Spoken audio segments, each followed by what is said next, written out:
Alrighty, hello everybody. Thanks for joining us today for our CyberHawks Project Day information session.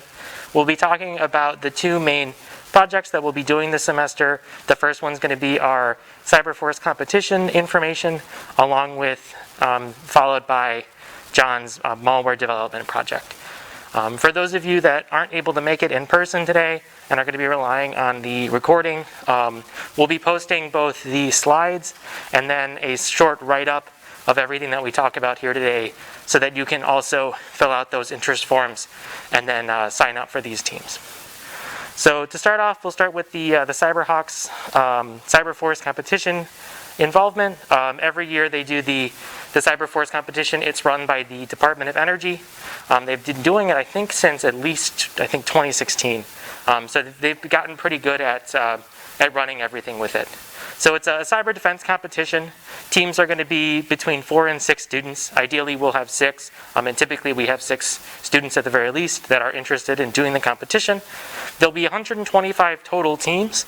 They do expect to fill all of those slots, but if they don't, if there's more than 6 people that are interested in doing it for the CyberHawks, we'll look into submitting multiple teams for the event, and then we'll see if we can get both of those teams in and compete at the event. It's a critical infrastructure themed event. So this year's theme is going to be based on a hydroelectric power operator that has just acquired a weather analysis company. So kind of like what I'm expecting in terms of what they'll be giving us is going to be some of the important critical infrastructure related to that hydroelectric power, and then we'll have to kind of incorporate some newer systems that maybe don't have the same kind of architecture as what is already in the existing system. So they definitely try to throw some curveballs in there. In the past, and what they're going to be doing again this year, is that they'll be relying on Microsoft Azure environments. So if you've never had a chance to work on those, they're really cool, and it's a pretty good learning experience in terms of getting to use Microsoft Azure. They're really actually extremely easy to use, and you can actually even do some pretty cool security stuff that they don't allow for this competition. But if you were to actually run some Microsoft Azure stuff, you'd be able to use those. There are about 7 servers that they give you to set up.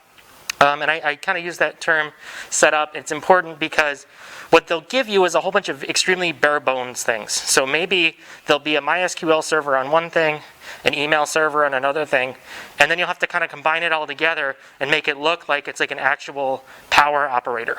So you'll have to set up their website so that their engineers can then log in and do everything that they need to do. So that's a pretty important scoring element as well, is not only do you have to secure the system, but you also have to make it usable. So it has to be functional as well.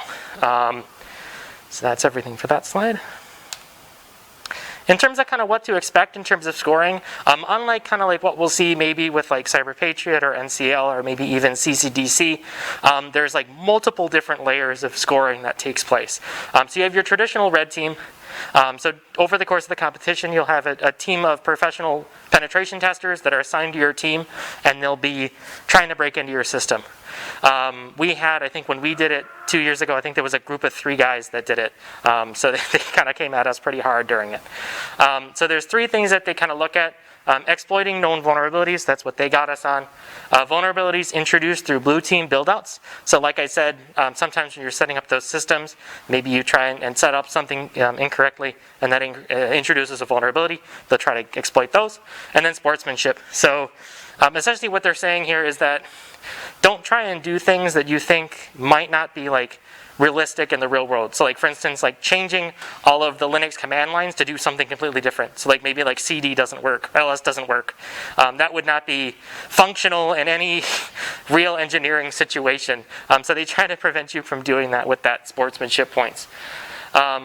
Next, we have blue team scoring. So throughout the competition, they'll be doing service checks. So you'll have like NTP, SSH, HTTP. You've got to make sure that those services are running. Unlike CCDC, which is another competition we usually go to, they actually didn't really seem to be very interested in destroying those. So I found that kind of interesting. So maybe they'll do that again this year. And then, like I said, the system has to be usable. So there'll be green team engineering members that are going to be trying and logging into your system and seeing if they can get like their normal tasks done. So that's also pretty important. Next we have, there's a whole bunch of other things. So for instance, we have white team scoring. We'll go into this more if you actually sign up and then join us for the CyberForce competition. So there's a security documentation. So you have to provide an overview in terms of what your security setup looks like, maybe what you've done differently than maybe what other people might have done.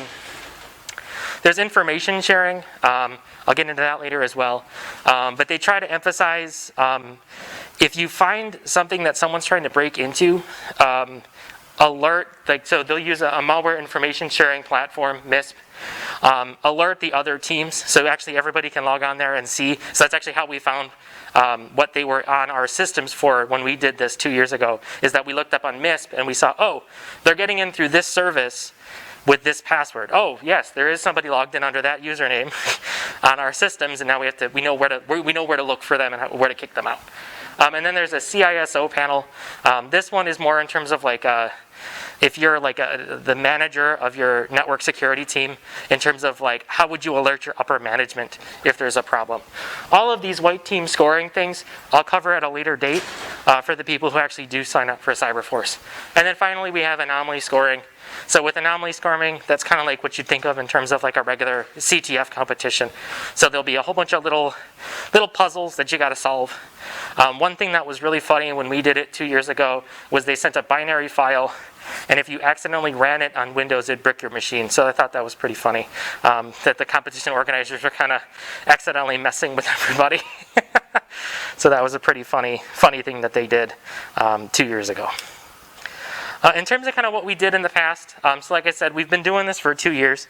2 years ago, it was actually at Argonne National Labs, which was a really cool experience, just to kind of see a little bit in terms of kind of what Argonne looks like, kind of where a lot of our national energy research goes on.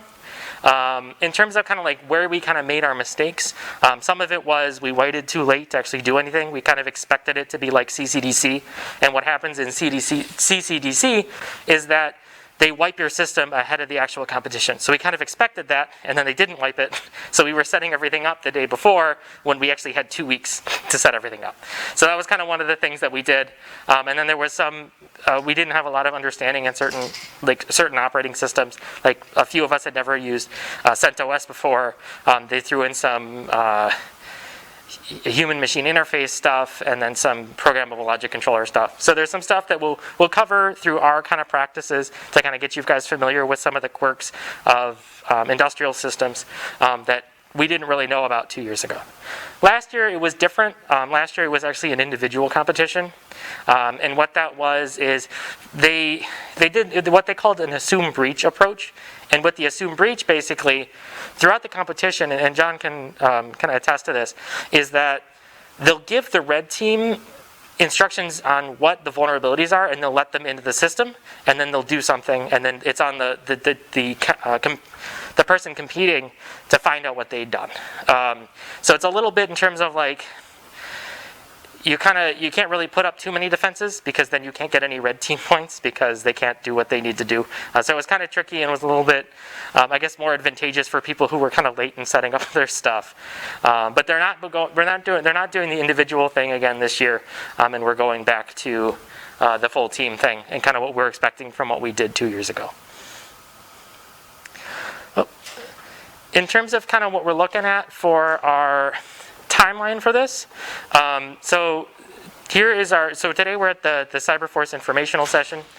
Next week on Thursday, September 9th in the evening, we'll try and have our first CyberForce competition practice. That'll be kind of similar to this, but I'll give a little bit more of a deeper kind of overview in terms of how exactly are we going to be practicing for this. The idea is going to be that we're going to be, I'm going to set up a practice environment for us all to access and work on. I'll assign certain machines, certain services for people to kind of test and play around with, and that's how we're going to kind of learn and get ready for the actual competition. And then a little bit later in the month, since we have until October 1st to actually submit our registration, I'll announce kind of what our CyberForce team will look like. October 25th is going to be the competition network released. So they'll give us all the Microsoft Azure credentials. We'll get in there, and we'll be able to actually start doing things, find out what's in there. And then finally, November 12th and 13th. This is really important. But if you do plan on signing up for the CyberForce competition, you must be able to make it at least all day November 13th. I'll deal with meals and stuff for you folks. But at the very least, you must be there on the November 13th because that's the actual competition day. And that's a full day experience. So that's kind of one of the important things in terms of if you're interested in signing up for the CyberForce competition. In terms of kind of what we're planning on doing this year, and this is kind of a break from what we did in the past, but we're actually going to start with kind of figuring out how do we determine who we are in the cyber infrastructure. So we'll be learning different scanning tools. How do you, when you're given a network that you're completely unfamiliar with, how do you kind of catalog everything, find out what's in it, and then come up with a defensive plan after that. So that'll be kind of the first thing that we'll kind of hit on in the month of September. Then we'll move on to some of our manual and automated network security tools. So manual we'll learn first just because that's your last ditch. Everything's burning down. You need something to kind of figure out what's going on. Maybe the red team has decided, no, I don't like your logging stuff, so you no longer get to use it or something like that. And then so that'll be more command line focused. And then the automated will be something like, I'm not entirely sure which one we'll use yet, but something kind of like Snort or Suricata, which are your intrusion detection tools. So that's kind of a rundown in terms of what we'll be doing this semester, in terms of kind of the skills that you'll be learning. So again, you'll learn kind of some network reconnaissance tips and tools, some manual security in terms of, well, how do you find out where like the actual default logs are on your machine? How do you kind of open those with a command line without any other tools? And then finally, we'll go with some of the more automated stuff that you'll find more in terms of like if you were to do an enterprise actual security ecosystem.